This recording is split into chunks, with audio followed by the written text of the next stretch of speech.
Hi, welcome to the Glow Interviews. My name is Katie Oman and I am an author, psychic, motivational speaker and coach. The Glow Interviews is a place where we can meet some really amazing and inspirational people who are a light in the darkness.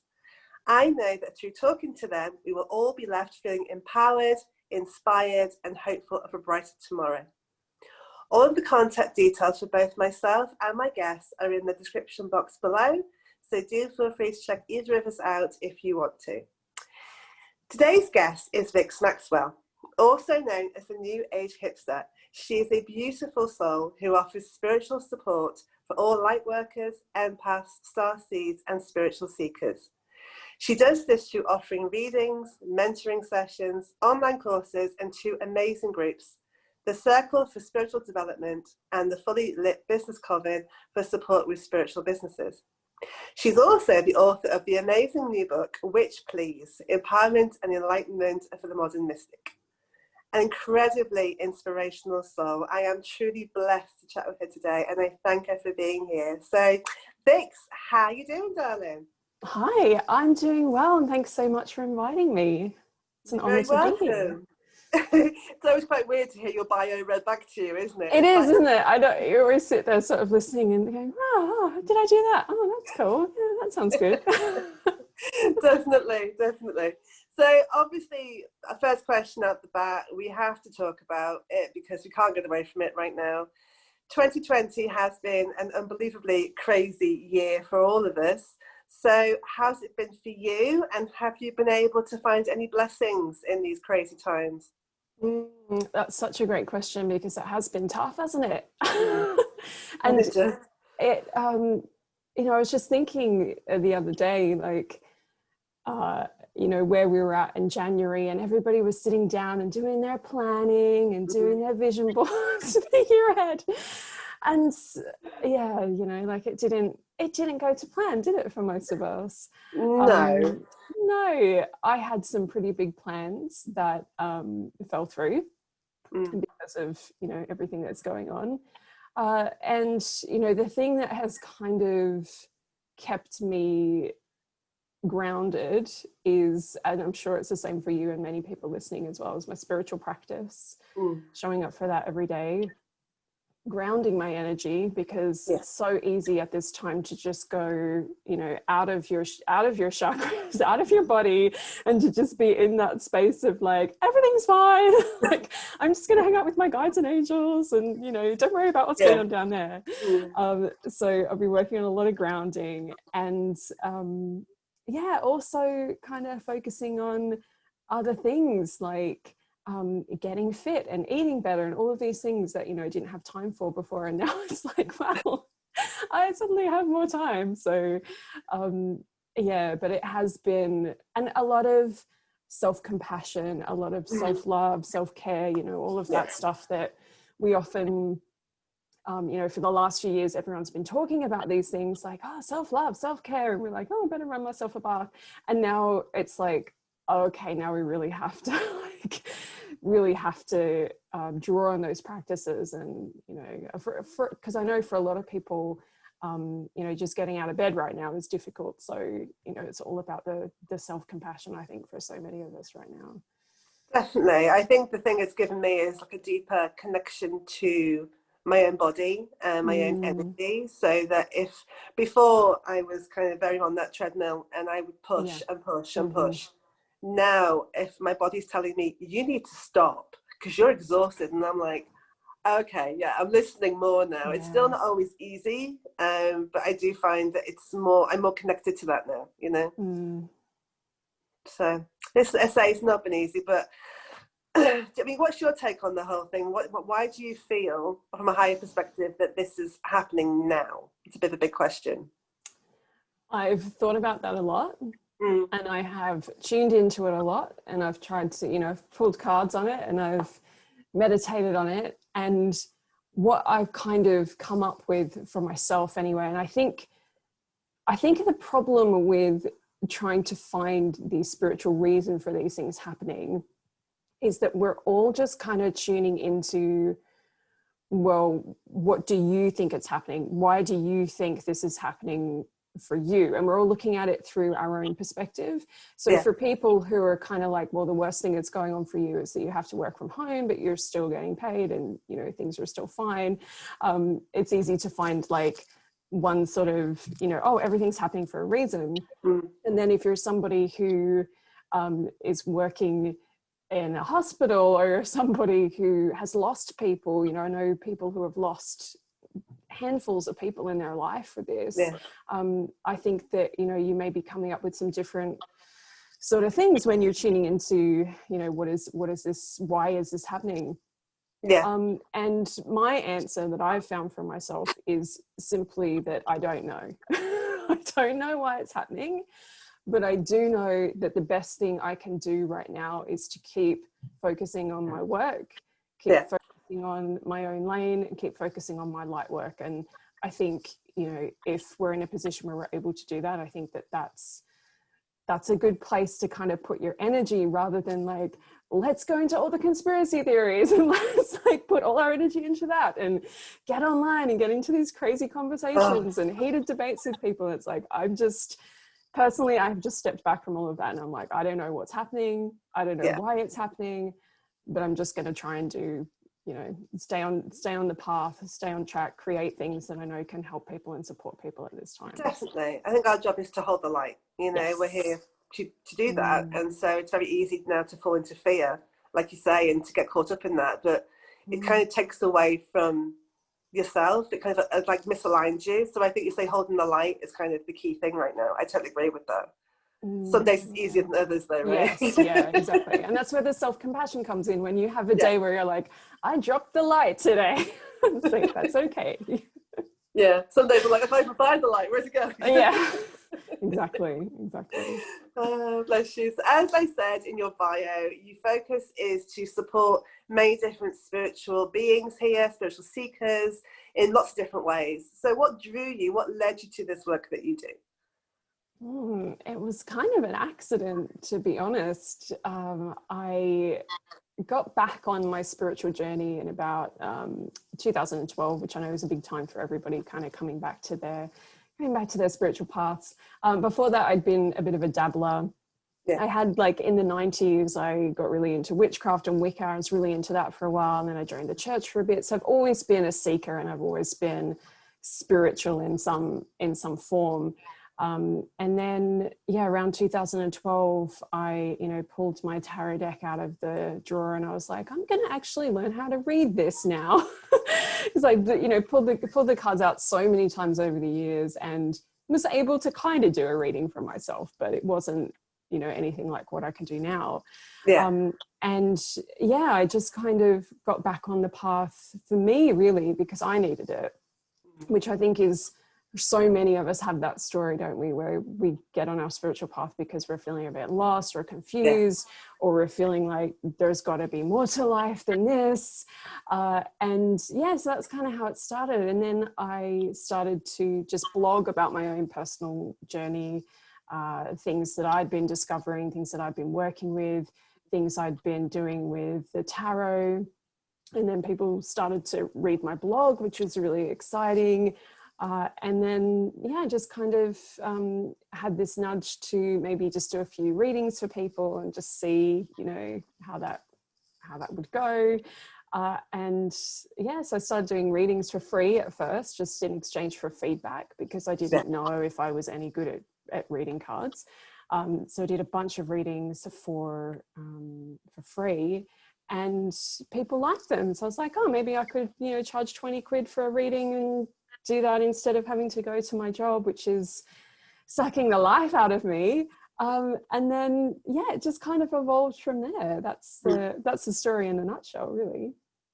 Yeah, I do think there's always kind of, say, that catalyst moment where you kind of can't hide from your unfulfillment and that kind of that hole anymore. There's always kind of something that kind of turns it, and kind of come home to yourself, I think, is kind of the key thing, isn't it? So yeah, definitely. So what advice would you give to people feeling quite lost and in the darkness right now?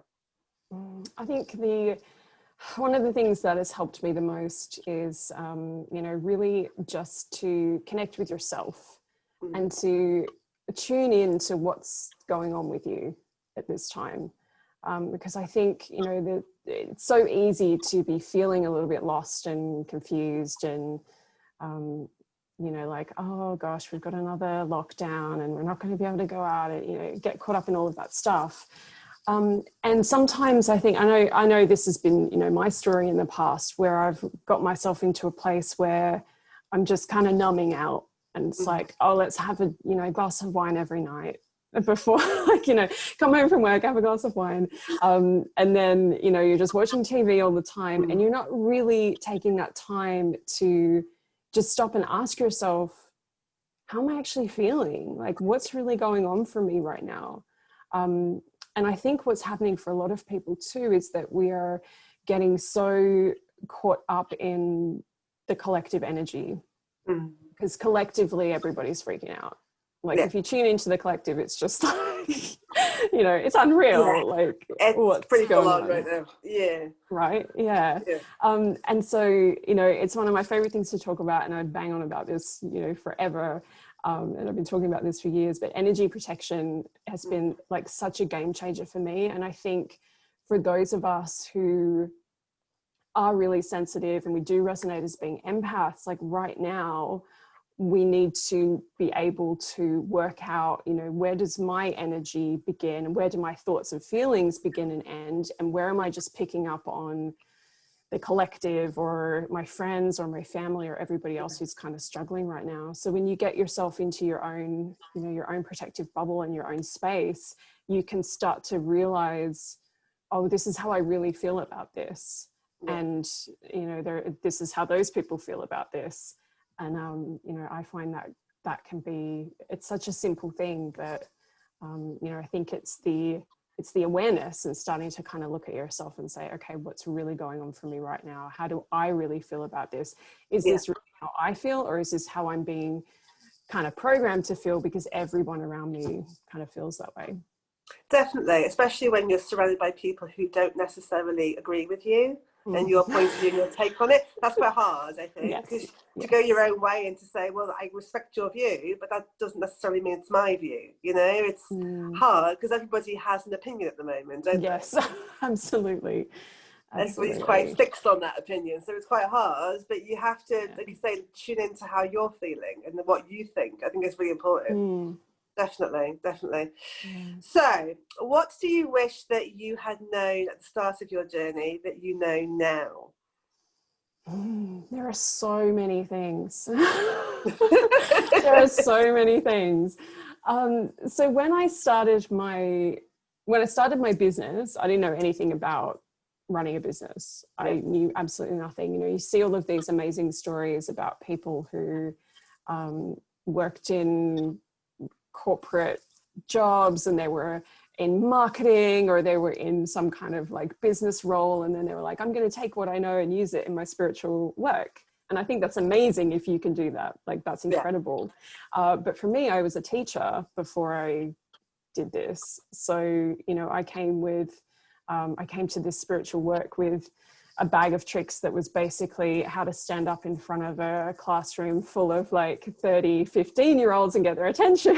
I was like, you know, that's the skills that I've got. So I had to learn so much. And, you know, so much of this business journey has been a spiritual journey, which I know you probably relate to as well. You know, every time something comes up in your business, it's like an opportunity for spiritual growth. And for learning. And I think that's one of the things that I wish I'd realized a little bit earlier, is like when things are going wrong or when things are hard, it's not necessarily that you're on the wrong path or you're doing the wrong thing or you should stop and go in a different direction. It's all learning and it's all opportunities for growth. And I think, you know, a few years ago, if I could have seen some of the challenges I was faced with and kind of been like, oh, here's an opportunity. I mean, it's still hard, right? But, you know, here's an opportunity and I'm just learning, and, you know, not everything's going to work out the first time. I think I would have saved myself a little bit of stress if I had kind of, you know, realized that a little bit earlier. Yeah, definitely. But like you say, it's all hindsight's wonderful. I won't say Yes. hindsight's 2020 because that doesn't work anymore. But hindsight is a wonderful thing, right? So we can look back and go, oh, now I see where that happened. But while you're in it, it's like, yeah, not so much. I didn't know you were a teacher. Funny enough, I used to be a teacher as well. Oh, how interesting. Same What did you age group. teach? I taught English at high school, so yeah, it's funny that we both have that in common too. I didn't know that. Yeah. So I taught high school English and drama for a few years, and then I got into special needs. So I taught kids with autism for quite a few years after that. It's funny because I don't know, I kind of go off tangent a little bit, but I used to feel almost quite guilty, I suppose, that I kind of abandoned teaching, but it wasn't for me. I didn't fit that teacher box. But I see now how nothing is wasted, and the skills that I learned there, I'm able to use just in a different way. So, it is funny. Yeah, how interesting. Love it. So in that vein, what's been your hardest lesson on this journey so far, and what did it teach you? My hardest lesson. I don't know if there's just one. I feel like every day at the moment is like it's like the hardest lesson. I think a big thing for all of us at the moment is, what's going on online, like what's going on social media, how to handle the negativity and the haters and all of that stuff that, I wasn't really prepared for it when I started my business. And I think anybody who puts themselves out there online, whether you have a business or whether you're just sharing your opinions, it's a difficult place to do that. So I think, one of my biggest challenges has been kind of overcoming that and dealing with the haters, and really seeing the haters as, people who just aren't really connected to their own light. Like they haven't found their own, they're disconnected to their own hearts, really. Rather than being, people who are like out to get you. And it's like, they're trying to deliberately cause you harm. And obviously it does cause people harm in the process, but kind of being able to zoom out a little bit and see things a bit differently has really helped me to deal with all the negativity that's online, the comments, the trolls, but also just the general stuff that we're seeing at the moment whenever we kind of go online. So yeah, that's been one of my big challenges, because I'm, as I'm sure you relate to this as well, I'm an empath, I'm a highly sensitive person. So, as much as we do all this energy protection and we put ourselves in these bubbles and we're doing all the spiritual work on ourselves, it's still gonna, affect you when somebody tells you that they think that all your work is terrible and that, all these other things that they say. Yeah, I mean, I used to kind of want to argue back and kind of validate and prove myself. I don't do that now. I have a wonderful friend. It's called the block button. It's like, I haven't got time for it. Are you going to bring me negativity? Bye. I'm not engaging with it, I feel exactly the same, because at the start it was, I really wanted to stand up for myself. I wanted to explain myself, that desperate need to be understood. And like you, I'm at that place now where it's like, well, what's that great quote about, people who are committed to not understanding you, like, stop trying to explain yourself to them. Oh yeah, absolutely, because you're not going to win. They just want a row. That's kind of the point. So don't feed the troll. Exactly. And we're too busy, right? Like, we're too busy as light workers right now to definitely. So if you could get in a DeLorean and travel back in time to your childhood self, what would you say to her? I think I'd just say to her that, like, everything's going to work out and life's going to be amazing. I like that. And it's not, it's not always going to be easy, but it's going to be amazing. Yeah, absolutely. Because it's when you're young, you feel so, especially doing the work that we do, I think you feel so out of place and so different from everybody else around you, and you're so aware of that. And you feel like that makes you wrong and bad in some way, but to realise that it's okay to be different. Actually, your differences prove to be your biggest strength in the end. Absolutely. Yeah. So anybody who feels a bit odd out there and a bit different, it's a good thing. Trust us on this. Mm. So, as I said, your book, Which Please, is, I mean, it's a wonderful read, and it helps people to really feel empowered and to reconnect to their purpose. So what inspired you to put pen to paper and to write something like that? Well, I had been wanting to kind of write a spiritual book for a long time. I mean, that book really is everything that I've been talking about for the last few years. All of the energy protection, grounding yourself, connecting to your spirit guides. I used to teach these classes. They're still up on my website actually, but I don't teach them live anymore. Woo Woo 101, which was a class that was just like, you know, if you're brand new to spirituality and you don't know your chakra from your grounding cord, like that's the, you know, that's a place to start. And then I did a second course called Totally Spiritual on top of that, which was kind of like the next level, where we went into like manifesting and all of that stuff. And after I created those courses, I thought, you know, at some point I'd like to turn this into a book, but I just never really had the time. But also I didn't really know what that needed to look like, or, you know, who I was going to publish it with, or when it was supposed to happen. So I kind of just sat on that for many years, to be honest. And then, yeah, one day I got this lovely little email from HarperCollins, and, you know, they were just kind of reaching out to see if I'd be interested in writing a magical book. And I was like, oh, maybe, yeah, maybe this is it. And, you know, when we had a conversation, like what they were kind of asking for was basically the Woo Woo 101 course and the Totally Spiritual course, like just, you know, in a book. So I was like, I've pretty much already written this. I've already been talking about this for so long. So it kind of just came about like that. And I think, you know, it's one of those things where I'd spent a lot of time, you know, trying to make it happen, and, you know, asking for signs, and nothing was happening. And eventually I just got to the point where I just kind of sat on it, and I was like, you know, if I'm supposed to write that book, I'll write that book.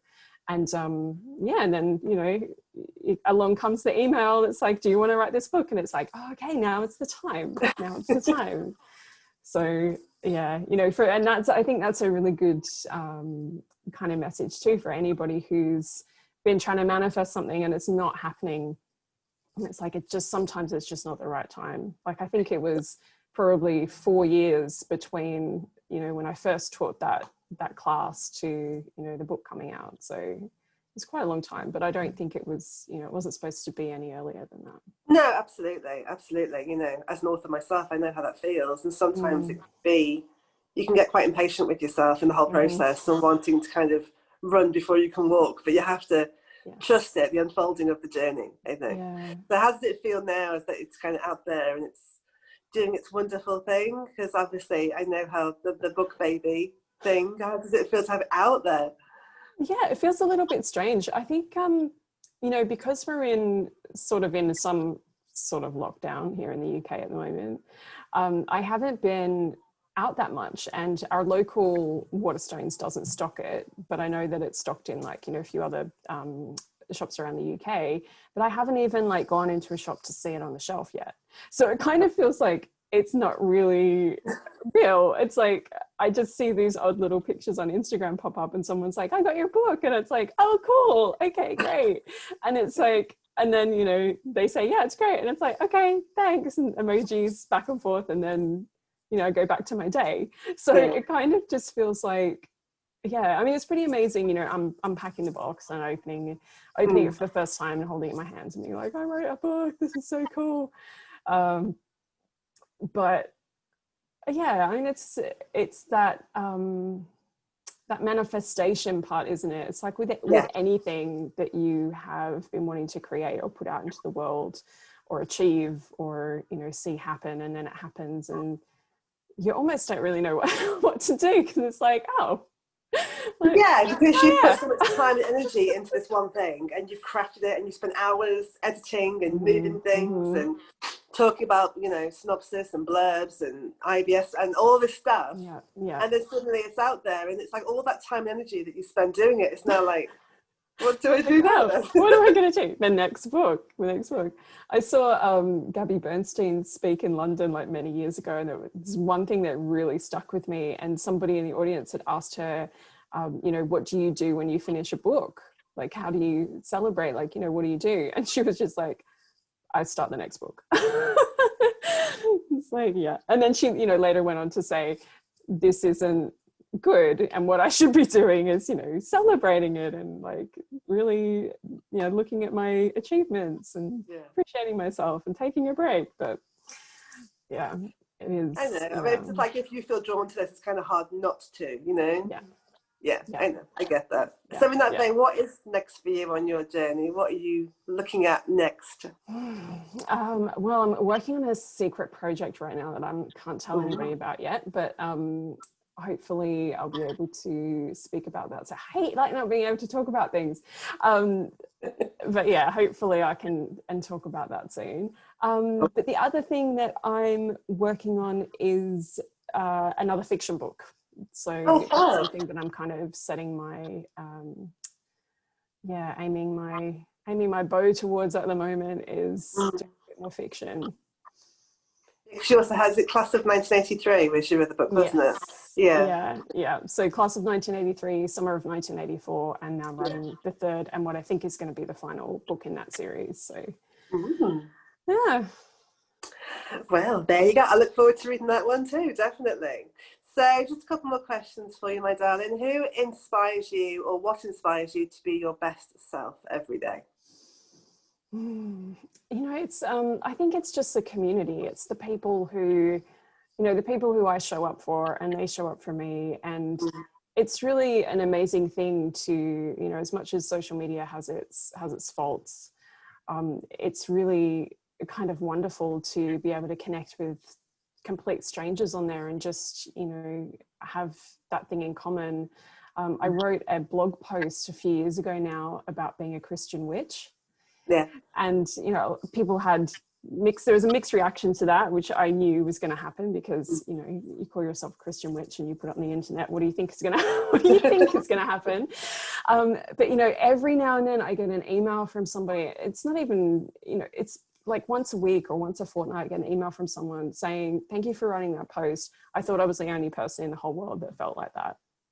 And so it's messages like that that keep you going, that, you know, make you realize that as much as it can feel a bit like, oh, I'm just sitting here on my own writing these blog posts and putting all this stuff out into the world, it's like there are real people who are finding that, and it is really supporting people. And you can kind of forget that sometimes. I think it can feel a bit like you're a little island just doing your spiritual work in your you know, in your corner. But yeah, it's those messages and those people who, you know, are just like, this has just helped me so much. Definitely. I love getting stuff like that. It's heartwarming. Amazing, you kind of think, you go, oh, it's almost like a kick up the bum from the universe going, you know, this is your why. This is your why. Don't forget the why. You know? Definitely. So final question. Obviously these interviews, I called them the glow interviews because I wanted to bring some light to the darkness. So in that vein, what lights you up and brings you joy? Spending time with my husband. Spending time with my cats. They always put a smile on my face. Like, you know, I think animals are just like so high vibe. And, you know, whenever I'm feeling a bit like, you know, this again, like, you know, we're still in lockdown, I can't go out, I can't do anything. And then, you know, your cat will just do something ridiculous and it's like, but, you know, other things that light me up, music. I'm in the process of trying to learn how to play guitar, which really, like, I'm terrible at it, but I just love it. Like, it just makes me feel so, you know, rocking out to some 80s, like, you know, White Snake or something. And it's like, yeah, I'm like a rock star. And of course, you know, my work lights me up. And I think that's one of the most exciting things about doing this work is that, you know, even though you're going to work every day and you're still doing work, it's, you know, you feel excited about it. And there's like an excitement about, you know, I get to show up, I get to do this, I get to do this spiritual work, I get to I get to write books and have them out there in people's hands is really, like, that lights me up big time. Definitely, definitely. I'm with you on that one all the way. So, like, guys, if you haven't checked out Vix, you've got to. She's amazing at what she does. She's incredible. I've known her for a few years now, and she just continuously inspires me to just push harder and do better. So thank you, Vix. Honestly, you're amazing, and I really appreciate you being here with me today. Thank you so much. Bless you. But anyway, guys, lots of love from us. Have a great day, and I shall see you on the next one. Take care. Bye.